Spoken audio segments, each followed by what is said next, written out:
दोस्तों आज हम बताने जा रहे हैं आपको संख्या पद्धति, जिसमें सभी बच्चों को डाउट रहता है क्या कौन सी संख्या प्राकृतिक होती है, कौन सी पूर्ण होती है, कौन सी सम होती है, कौन सी विषम होती हैं। इन सभी में कन्फ्यूजन रहता है ना, उनका हम कन्फ्यूजन ज़िंदगी भर के लिए दूर कर देंगे। तो देखते हैं कैसे करते हैं। ऐसी ट्रिक बताएंगे जो आप कभी नहीं भूलेंगे, कभी नहीं।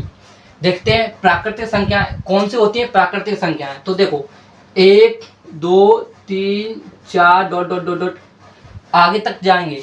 ऐसे ही जो अपन आगे तक जाएंगे ये सारी होती हैं प्राकृतिक संख्या। अगर इन्हीं संख्या आगे अपन 0 लगा दें तो ये हो जाती है कौन सी, पूर्ण संख्याएं। समझ में आया। अब देखते हैं सम संख्याएं। तो कौन सी होती है सम संख्याएं, यानी 2 से विभाजित। 2 से विभाजित, जो 2 से विभाजित हो वो सारी सम संख्याएं होती हैं। लेकिन एक बात याद रखना बच्चा, इसमें 0 भी रहता है। बस अब हो गए 2 4 6 डॉट डॉट डॉट, ऐसे ही 8 10 12, ये सारी होती है सम संख्याएं। विषम संख्या कौन सी होती है, जो 2 से विभाजित ना हो।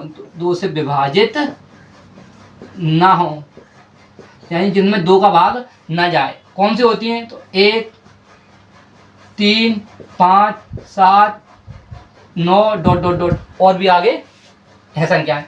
अब देखते हैं अभाज्य संख्याएं, जो स्वयं के अलावा 1 से कटे या किसी से ना कटे।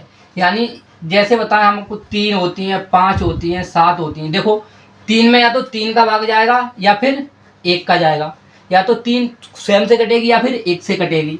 ठीक है, ऐसे ही 5 है, स्वयं से कटेगी या फिर 5 से कटेगी। तो ये होती हैं अभाज्य संख्याएं। अब भाज्य संख्या होती हैं जिनमें स्वयं के अलावा भी अन्य 2 संख्याओं से भाग जाए। जैसे देखो 4 मान लो, तो 4 में 4 का भी भाग जाएगा, 2 का भी जाएगा, 1 का भी जाएगा। ठीक है, 6 मान लो, तो इसमें 2 का जाएगा, 3 का जाएगा, 6 का जाएगा और 1 का भी जाएगा। तो ये जो संख्या है स्वयं के अलावा अन्य 2 संख्याओं से भी कटें, यानी जिनके अन्य 2 गुणनखंड भी हों, वे होती हैं भाज्य संख्याएं। जैसे देखो 4 होती है, 6 होती है, ठीक है, 8 भी होती है, ठीक है, और 9 भी हो जाएगी। ये सारी कौन सी होती है, भाज्य संख्याएं। अब सीखते हैं सह अभाज्य संख्या। तो कौन सी सह अभाज्य संख्या होती है। तो देखें ये 2 संख्या होती हैं। सह अभाज्य माने साथ में, ठीक है। 2 संख्याएं ऐसी होती हैं जिनके बीच 1 के अलावा कोई भी कॉमन नहीं आता, यानी उभयनिष्ठ।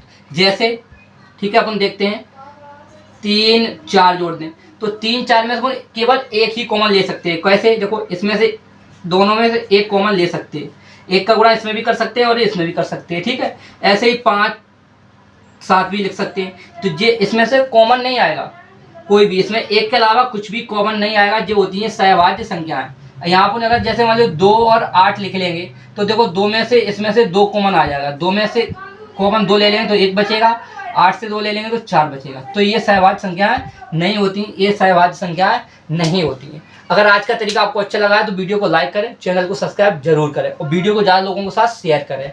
आप लोग कौन सा चैप्टर पढ़ना चाहते हैं कमेंट करके बताएं, हम आपको वही चैप्टर ऐसे ही सिंपल तरीके से समझा देंगे। ठीक है दोस्तों, तब तक की जय हिंद।